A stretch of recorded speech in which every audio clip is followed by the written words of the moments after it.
Bapak Ibu sekalian, sore hari ini saya diminta oleh Pak Afif untuk sharing ya terkait dengan peraturan BAN PT yang baru saja beberapa waktu lalu yang keluar, yaitu Perban PT nomor 6 sama nomor 12. Yang ini mungkin terkait dengan beberapa hal, salah satunya itu terkait dengan ISK. Nggih. Nah, Bapak Ibu sekalian, materi terkait dengan ini waktu itu kita sampaikan di LL Dikti 6 karena memang saya banyak bertugas atau diminta di LL Dikti 6. Namun demikian mungkin ini juga Iya. tidak ada salahnya Mau ini rupiah saya 40. share materi Dan ini memang kepada saya lagi Bapak dari Ibu Jakarta sekalian. Ya, namanya mau mudah-mudahan beli nanti ada manfaatnya. sama aja Pak. Yang pertama, Bapak Ibu Itu sekalian, data dulu. Perban PT nomor 6 tahun 2020 ini merupakan salah satu peraturan yang dikeluarkan oleh BAN PT yang mencoba untuk merevisi atau mengubah mengubah pasal 27 maaf pasal 2 dari Perban PT yang lama tentang konversi peringkat akreditasi. Di mana salah satu hal yang penting di pasal ini batas akhir pengajuan konversi peringkat akreditasi itu diundur dulu harusnya sudah habis, tapi sekarang diundur. Diundur sampai kapan? Sampai 18 Agustus 2025. Artinya, Bapak Ibu yang saat ini prodinya ataupun perguruan tingginya masih mengadopsi sistem akreditasi yang lama itu yang A, yang B, yang C itu ya statusnya. Kemudian pengen mengubah menjadi baik, baik sekali dan unggul, maka masih diberi kesempatan sampai dengan tanggal 18 Agustus 2025. Nah, yang boleh mengajukan ini siapa? Yang sertifikat akreditasinya dikeluarkan oleh BAN PT.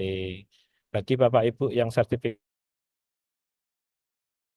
dikeluarkan oleh LAM, ya tentu ini tidak bisa karena yang mengkonversi adalah BAN PT gitu, oke.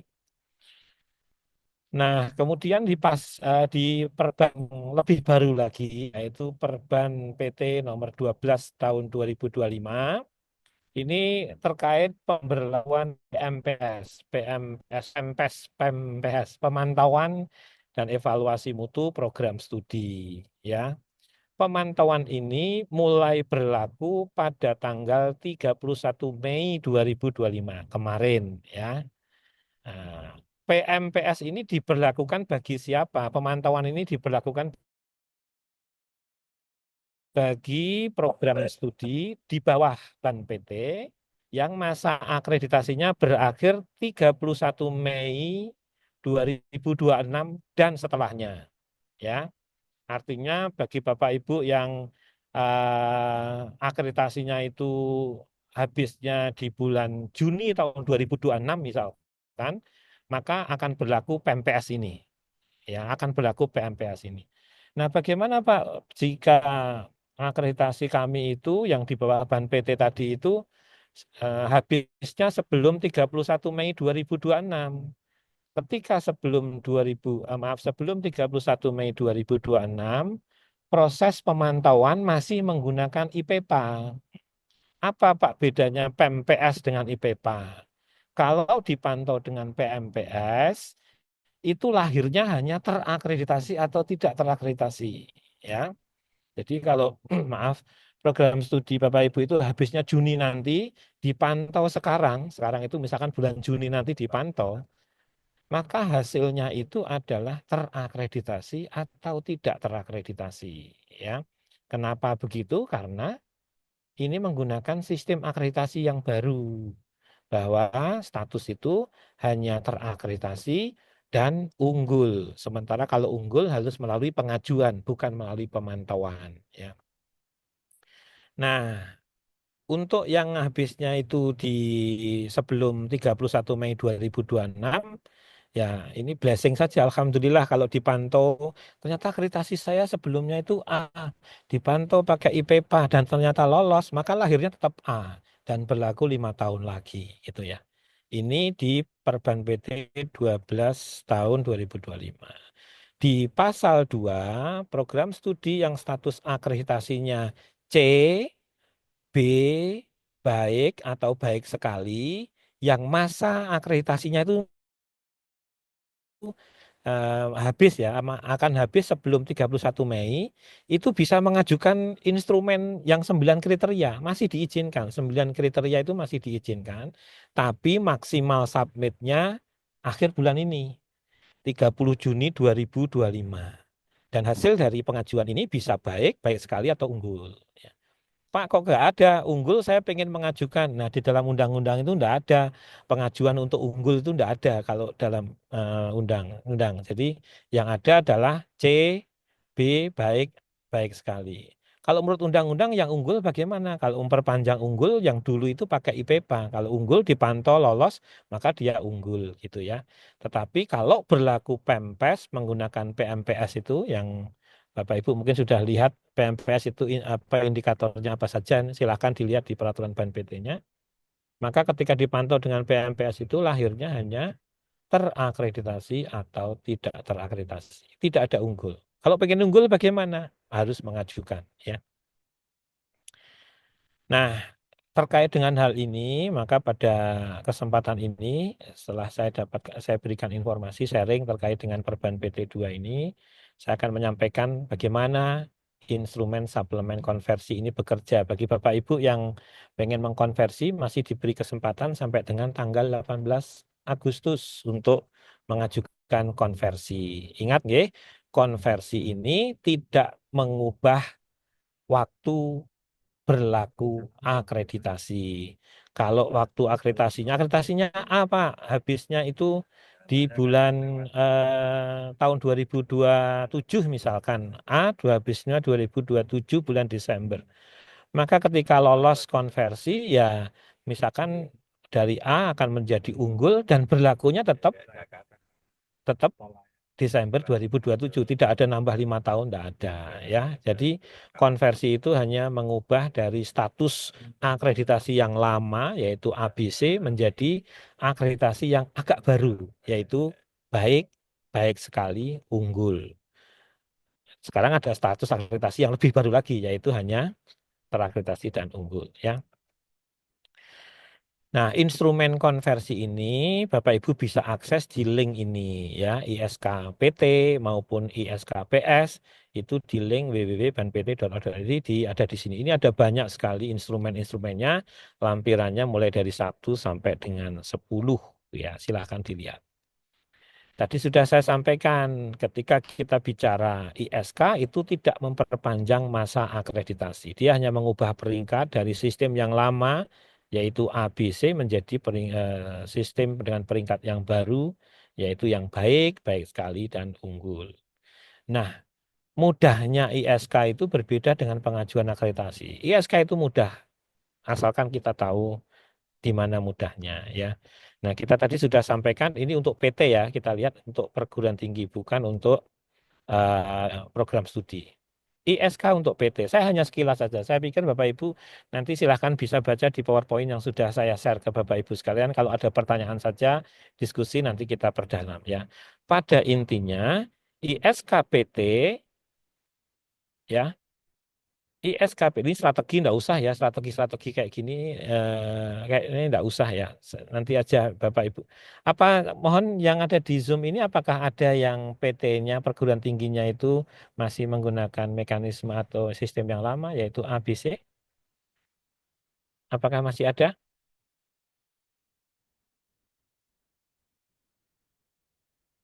Oke, kalau tidak ada, ini daripada ini saya skip saja untuk yang PT-nya. Saya akan langsung ke PS ya PT ini enggak ini karena PT itu urusan sama institusi nggih. Kalau ada nanti bolehlah ditanyakan. Tapi Bapak Ibu saya lihat ini mewakili program studi yang hadir di sini ya. Jadi saya akan coba ke yang program studi langsung. Nah, ini Bapak Ibu sekalian, instrumen suplemen konversi untuk program studi. Nah, kita lihat indikator yang dinilai apa saja. Indikatornya itu untuk program studi S1 itu ada 10 indikator. Jadi untuk bisa dikonversi, selama 10 indikator ini terpenuhi, maka dia akan bisa dikonversi. Indikator ini dibagi menjadi 4. Yang pertama terkait dengan dosen, yang kedua terkait dengan kurikulum, yang ketiga penjaminan mutu, yang keempat pelacakan lulusan. Gitu ya.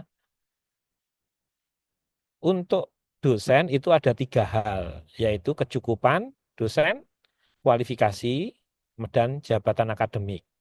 Kurikulum ada 1, yaitu kurikulum itu sendiri. Penjaminan mutu ada 2, yaitu SPMI dan pelampauan SNDikti.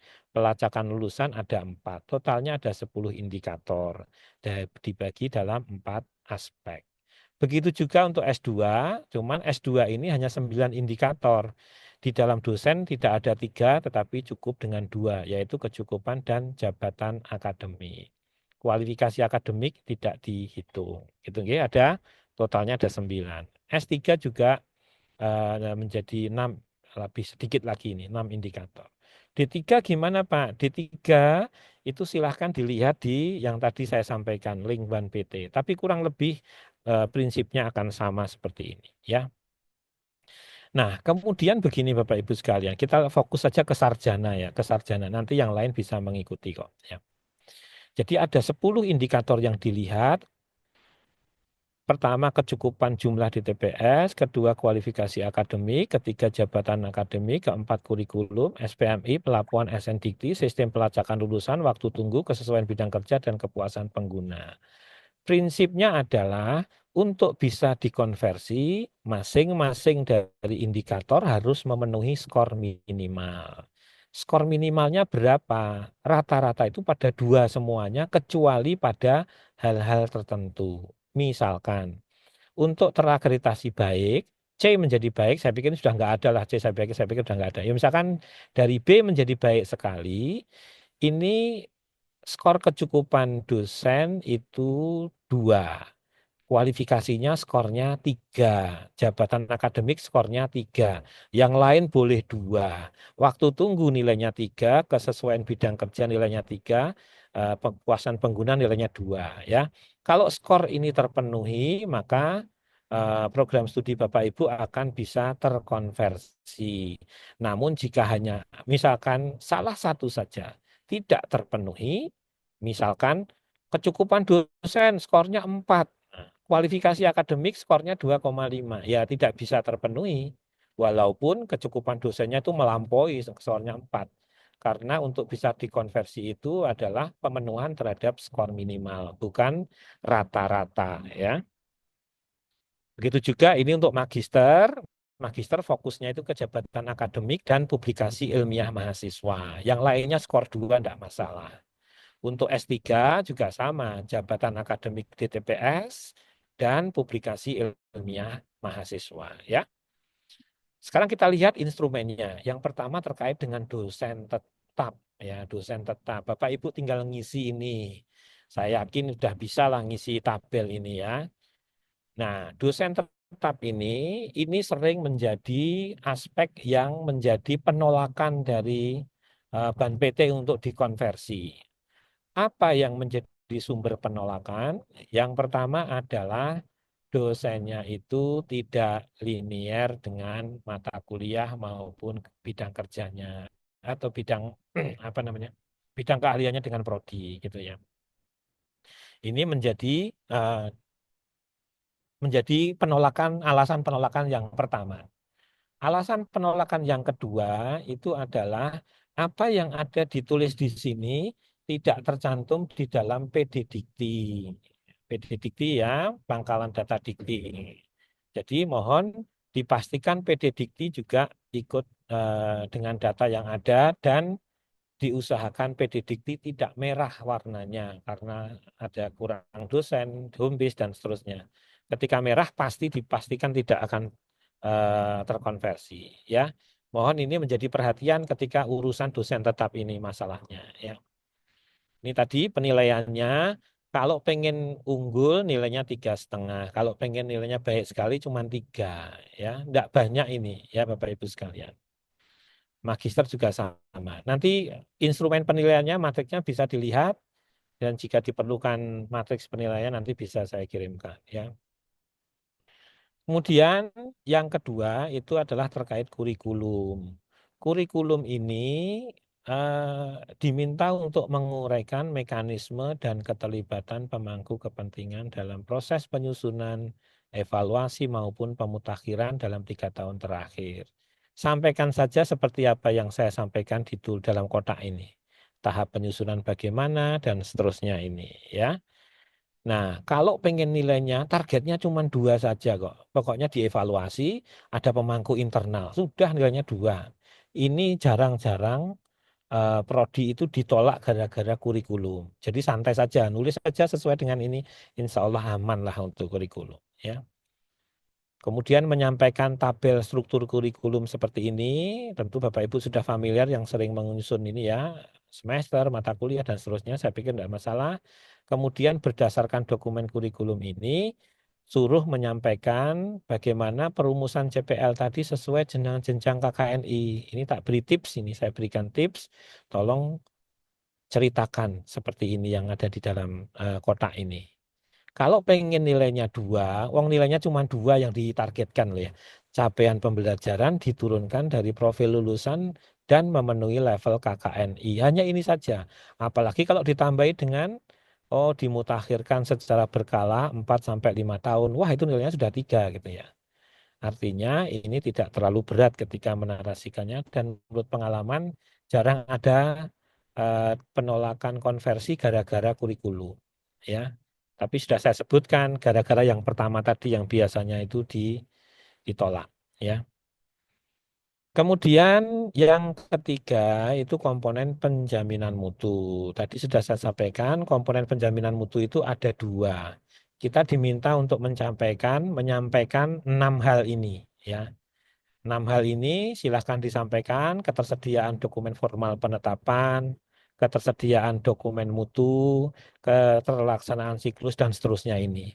Tapi Bapak Ibu sekalian, nanti bisa dilihat di sini nih.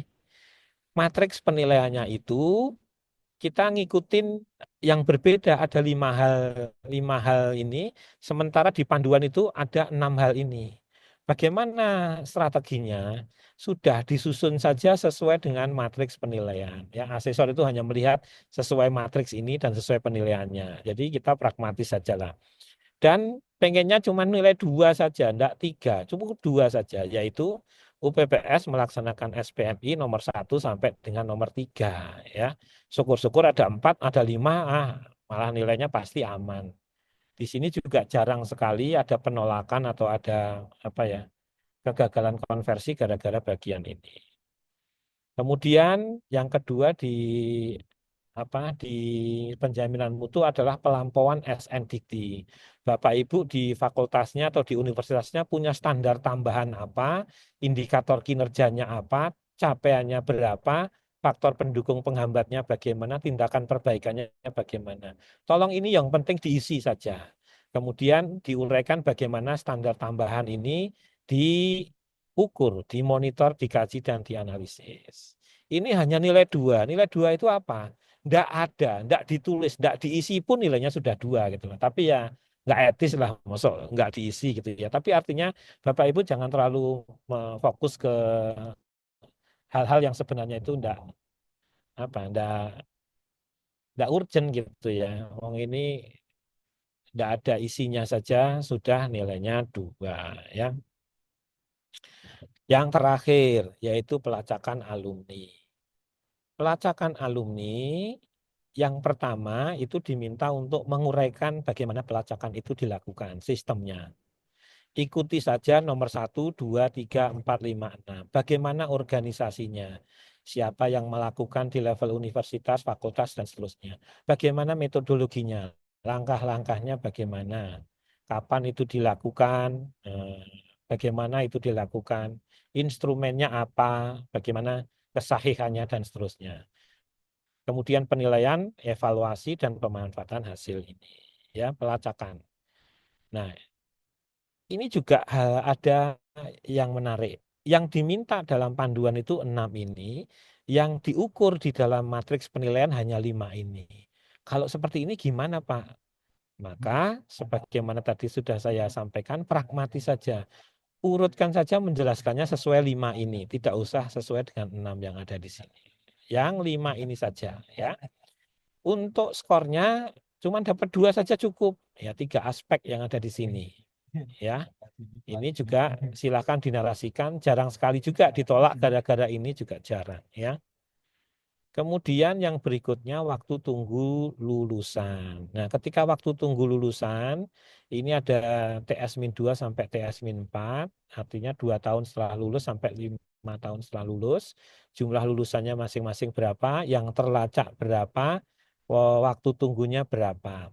Ini ada beberapa yang ditolak di sini oleh asesor. Alasan penolakannya adalah tidak adanya cukup data. Maka saran saya dari mahasiswa yang dilacak itu di hyperlinkkan, dibuatkan daftar tabelnya, nama, kerja di mana gitu saja ya. Karena ini asesor hanya berdasarkan angka-angka di sini, dia nggak punya data, nggak bisa memvalidasi. Alangkah baiknya Bapak Ibu menyediakan itu untuk mempermudah asesor supaya mudah untuk dinilai dan dinyatakan lolos gitu ya. Nah, penilaiannya seperti ini. Kalau waktunya 6 bulan, itu skornya 4. Padahal kita pengennya cuma 3 saja untuk baik sekali. Kalau pengen unggul 3,5 ya, 3,5. Tapi ini beberapa, saya melihat bukan beberapa ya, jarang sekali tapi ada ditolak di sini karena apa? Asesor merasa tidak bisa memvalidasi apa benar atau tidak. Sehingga saran saya adalah Bapak Ibu menyediakan hyperlink kepada orang-orang yang lulus ini, mahasiswa yang lulus ini lulus di mana gitu ya. Kesesuaian bidang kerja ini silahkan di ini kan juga sama ya. Ini kerja di mana? Jadi ada tabel dari hasil tracer itu di hyperlinkkan mawon supaya asesor teryakinkan karena ini juga menjadi bagian penilaian untuk lebih dari 2. Nilainya adalah 3,5 kalau pengen nilai unggul, kalau pengen baik sekali nilainya 3 minimal ya. Dan ini tidak terlalu susah juga. Yang penting asesor teryakinkan dengan data link mahasiswa siapa saja yang tertracer, kemudian dia kerja di mana. Dia hanya basisnya itu, nggak bisa dia memverifikasi, cek tak tanya tak telepon orangnya, nggak bisa. Makanya lebih mudah sediakanlah data saja untuk meyakinkan. Ini masalah yakin tidak yakin, ya. Kemudian kepuasan pengguna ini silahkan, ini tidak ada penilaian secara khusus, yang penting skornya 2. 2 itu apa? Ya, nggak terlalu tinggi Bapak Ibu, 2 itu nggak terlalu tinggi. Rata-rata pokoknya cukup cukup cukup cukup atau ini sudah nilainya 2 gitu ya, nggak terlalu susah. Publikasi ilmiah mahasiswa ini untuk mahasiswa S2 dan S3. Ini ada syarat khusus untuk S2 S3 dan menjadi penilaian untuk lebih dari 2 ya. Silahkan diisikan. Kemudian untuk meyakinkan asesor dibuat hyperlinknya karena dia menjadi penilaian khusus, artinya yang lebih dari 2 tadi. Untuk nilai tadi, untuk nilai S2 itu untuk bisa unggul 3,0, S3 3,25. Silahkan dibuktikan dengan hyperlink. Ini juga nggak terlalu susah dari sisi pengalaman di lapangan, biasanya tidak ada masalah karena tidak terlalu tinggi ya tuntutannya. Oke, saya pikir itu ya Bapak Ibu sekalian, untuk bagaimana proses ISK. Kalau ada masalah silahkan ditanyakan atau mau disampaikan ada yang mungkin terkait dengan case-nya dari program studi masing-masing bisa disampaikan. Begitu Pak Afif, terima kasih. Assalamualaikum warahmatullahi wabarakatuh.